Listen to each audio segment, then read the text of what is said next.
Mainit-init na sabaw, malambot na baboy, at kumpletong gulay. Siguradong mapaparami ang kain mo rito.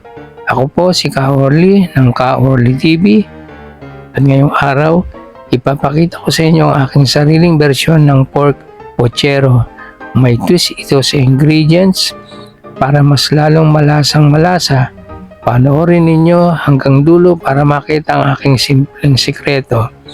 Kung bago ka pa lang sa channel ko, huwag kalimutang mag-subscribe, i-like ang video at i-click ang notification bell para updated ka sa mga susunod nating lutong bahay episode. Magsimula na po tayo.